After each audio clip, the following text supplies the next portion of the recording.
आप देखते होंगे इन दिनों देश का एक बहुत बड़ा सफाई अभियान चल रहा है।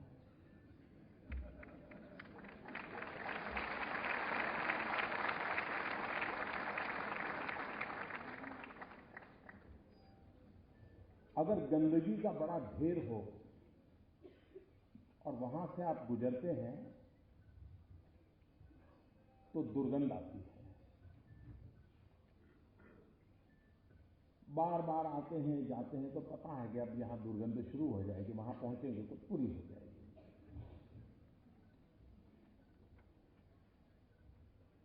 और एक सीमा में दुर्गंध महसूस होती है, उससे ज्यादा फिर महसूस नहीं होती। लेकिन जब उस देह की सफाई शुरू करते हैं तो गंध इतनी ज्यादा महसूस होती है कि वहां से गुजरना मुश्किल हो जाता है।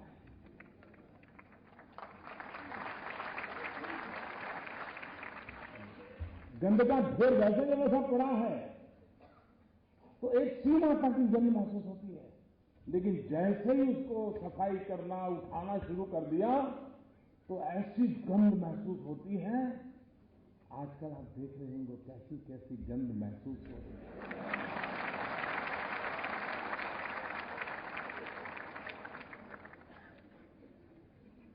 लेकिन एक बार ढेर साफ हो जाए तो फिर मन करता नहीं, ये तो जगह के लिए अच्छी बगीचा बनाया जा सकता है।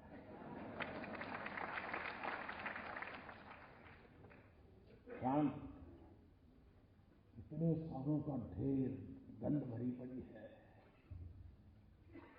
डिसीजन ले लिया, लेकिन उनको अनुमान नहीं था।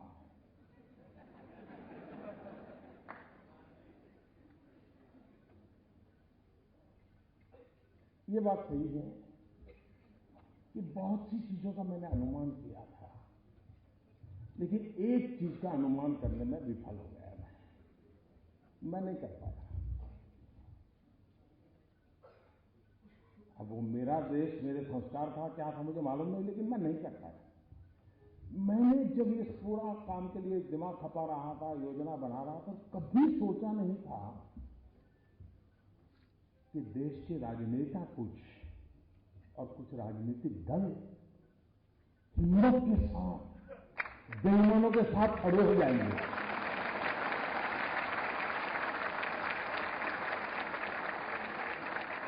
ये मैंने रिसर्च नहीं लगाया था, मैंने सोचा ही नहीं था कि संभव है। और आपको मालूम है, अब मैं भी सोच रहा हूं ये सब कैसे हो रहा है।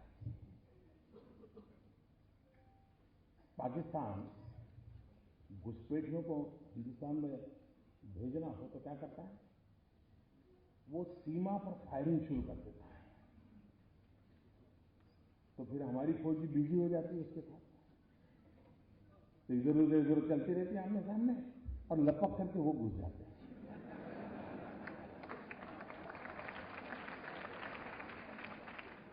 उनको कवर मिल जाता है बेईमान।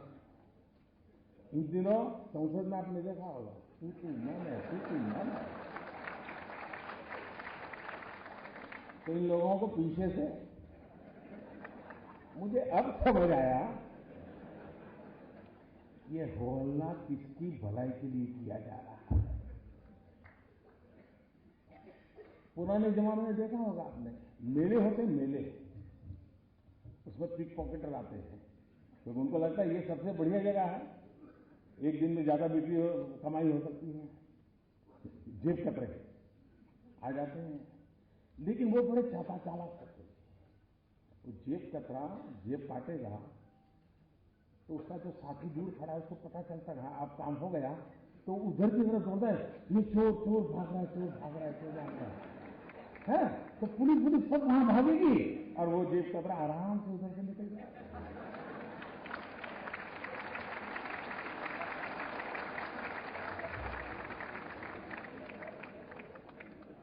बेईमानों को बचाने के लिए बेईमानों को रास्ता दिखाई दे, न जाने कैसी किसी तरकीब अपनाई जा रही है।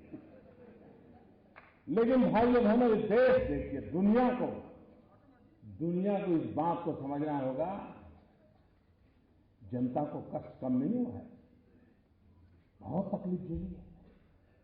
कभी सोची नहीं इतनी तकलीफ झेली है। उसके बावजूद भी ईमानदारी के रास्ते पर देश चलता है तो कष्ट झेलने के लिए तैयार हो रहा है। 6-6 8-8 घंटे कतार में खड़ा रहता है। इतनी तकलीफ के बावजूद भी जब मुंह में उंगली डाल डाल कर जब पूछा जाता है, फिर आखिर में कहता नहीं, लेकिन किया तो अच्छा है।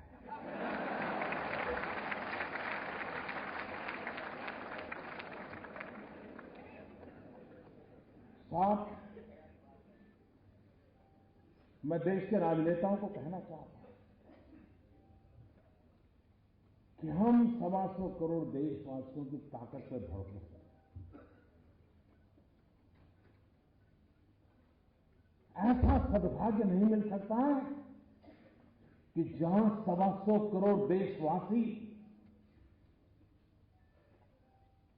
अपने स्वार्थ के लिए नहीं, कहीं कुछ मिलता और कतार में खड़ा रहे हो तो अलग बात है। ये तो भाई देश का भला हो, कष्ट झेलूंगा, ऐसा साफ दुनिया में कहीं संभव नहीं होगा जी। इन 125 करोड़ देशवासियों को जितना नमन करे उतना कम है, जितना नमन करे उतना कम है। और जब जनता जनार्दन तो स्वयं ईश्वर का ही अवतार होता है, और जनता जनार्दन के आशीर्वाद मतलब ईश्वर के आशीर्वाद होते हैं। और जिस सत्य के काम में ईश्वर के आशीर्वाद होते हैं वो सत्य कभी भी ओझल नहीं हो सकता। वो सत्य उजागर के ही रहता है, वो परिवर्तन ला करके ही रहता है। और कुछ लोग विरोध करने में इतना अपना संतुलन खो देते हैं, मैं तो हैरान हो जाता हूं। इन दिनों अब इस पर तो बोल नहीं पाते, कह नहीं सकते कि काला धन नहीं है, कह नहीं सकते कि भ्रष्टाचार नहीं है, ये भी नहीं कह सकते कि जाना नहीं चाहिए।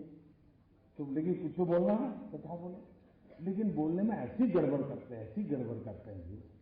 अब बताइए, हमारे पूर्व प्रधानमंत्री, जब मैं कह रहा हूं भाई समय की मांग है, बदलाव आना चाहिए।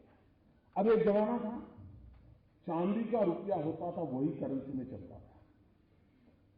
वक्त बदलते बदलते कागज का आ गया, चल रहा है कि नहीं चल रहा है। अब वक्त बदल रहा है तो टेक्नोलॉजी से ऑनलाइन बैंकिंग हो रहा है, आपके मोबाइल फोन में ही आपकी बैंक है। तो मैं तो कह रहा हूं कि भाई अब बिना जेब में नोटों के थप्पे भरे बिना भी काम हो सकता है।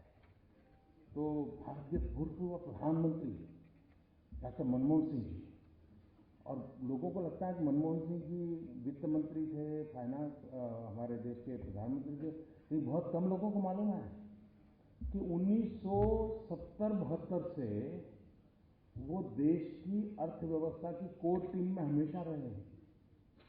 इतने लंबे सर तक और इतने साफ कुशलता, देखो कोई दाग उनको नहीं लगता है, होता सब है।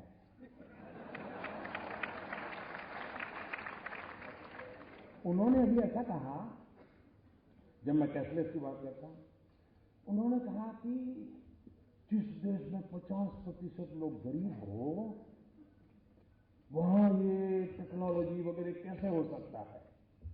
अब मुझे बताओ भाई, ये वो अपना रिपोर्ट कार्ड दे रहे हैं कि मेरा दे रहे हैं?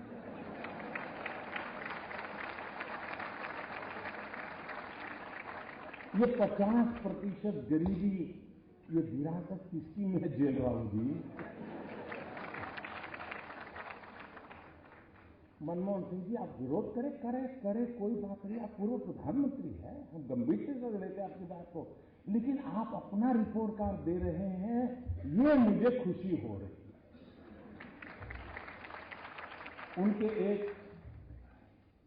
दूसरे महानुभाव जो देश के वित्त मंत्री रहे, वो लेख भी लिखते हैं, श्रीमान चिदम्बरम जी,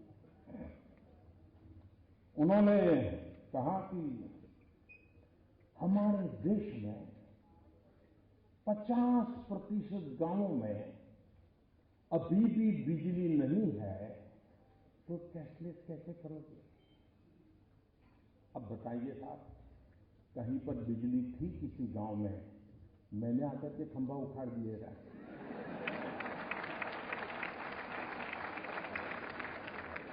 क्या मैंने आकर के तार काट दिया क्या? मतलब चिदंबर जी, 2014 में तो आप कहते थे कि हमने इतना विकास किया है, काशी में मोदी की जमानत जब्त होनी चाहिए। अब कहते हैं 50% गांव अंधेरे में डूबे पड़े हैं।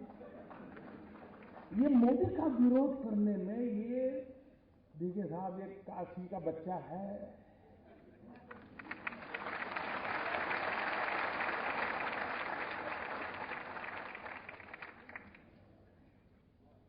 काशी की जनता ने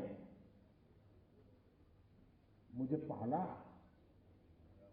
पोषा, और इसलिए इस पवित्र धरती के आशीर्वाद है कि इधर से हो उधर से हो, तुमसे सच निकलवा के ही रहेगा।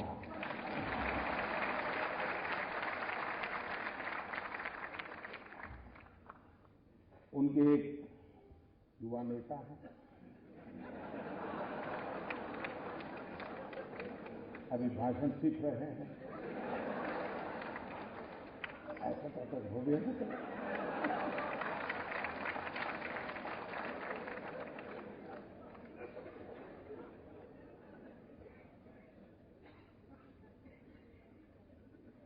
जब से उन्होंने बोलना सीखा है और बोलना शुरू किया है, मेरी खुशी का कोई पार नहीं है।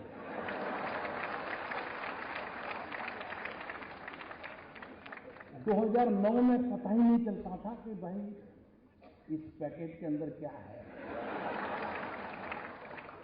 पता ही नहीं चलता था। अब पता चल रहा है कि ये है, ये नहीं। न बोलते तो बड़ा भूकंप आ जाता था, और देश को इतना बड़ा भूकंप झेलना पड़ता, ये देश 10 साल तक उभर नहीं सकता था। लेकिन अच्छा हुआ कि बोलना शुरू हो गया, तो पता चल रहा है भूकंप की संभावना बची नहीं, क्योंकि देश की जनता समझ गई। जी, इन्होंने बड़ा मजेदार कहा।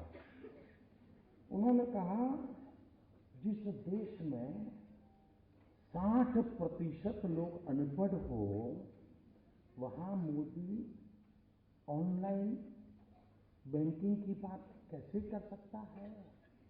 मुझे बताइए साहब, कोई पढ़ा लिखा था? क्या मैंने कोई जादू तो ना किया कि वो अनपढ़ हो गया? ये 60% अनपढ़ थे, ये रिपोर्ट कार्ड आपने किसका दिया जी, जरा बताओ तो। भाइयों बहनों, ये क्या कर रहे हैं उनको भी समझ नहीं है। लेकिन अच्छा है,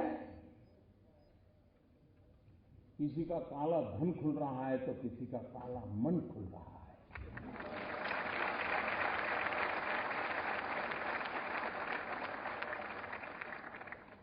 लेकिन देश साफ सुथरा होकर के, स्वच्छ होकर के, सोने की तरफ तप करके निकलेगा, इस विश्वास के साथ में लगा।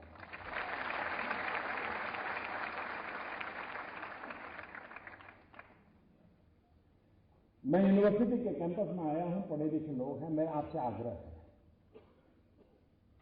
मेरी बीएचयू के सभी नौजवानों से आग्रह है, जो इस सभागृह में होंगे, जो बाहर होंगे, सबसे आग्रह है, और भूतपूर्व विद्यार्थियों से भी आग्रह है मेरा।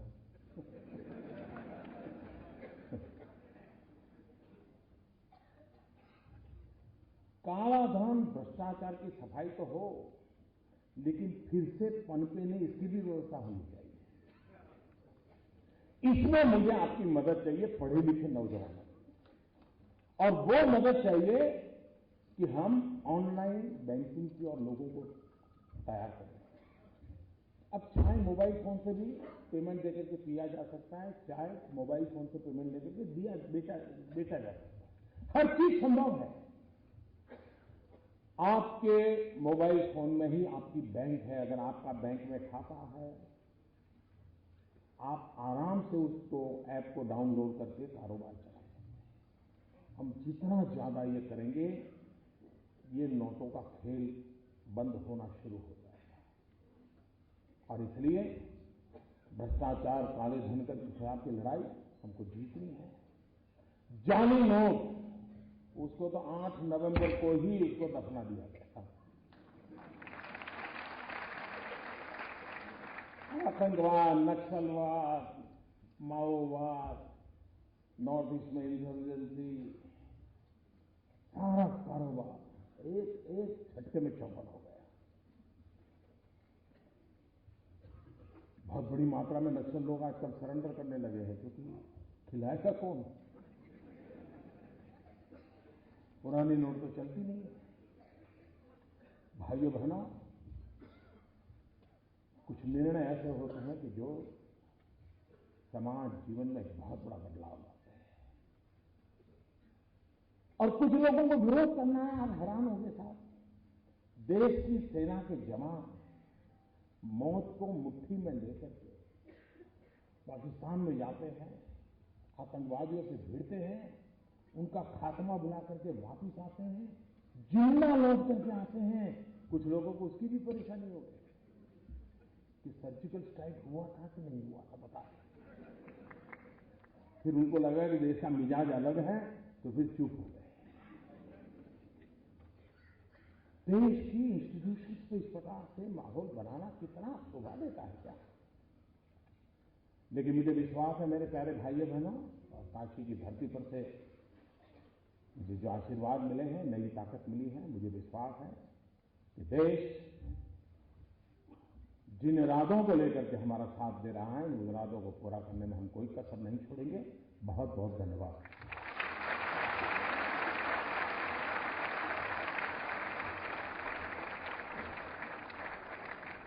बहुत बहुत आभार माननीय प्रधानमंत्री महोदय का। देवी सज्जनों, अब मैं मंच पर आमंत्रित करूंगा चाणक्य नाटक की प्रस्तुति के लिए पधारे श्री मनोज जोशी जी और उनके दल के सभी सदस्यों को, आप सबकी करतल ध्वनि के साथ।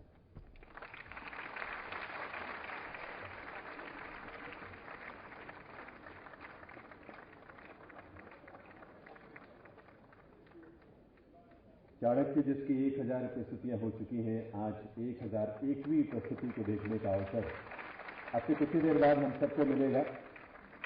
ये कलाकारों का पूरा दल, मनोज जी और उनके सभी साथी कलाकार, सह कलाकार, पूरी टीम यहां आई है। भारत की संसद में जिस प्रस्तुति को रखने का अवसर मिला मनोज जी और उनके पूरे दल को, इसी वर्ष अमेरिका में 15 प्रस्तुतियां लगातार एक श्रृंखला के तहत उन्होंने दी हैं। वो पूरा दल आज यहां हम सबके बीच उपस्थित है।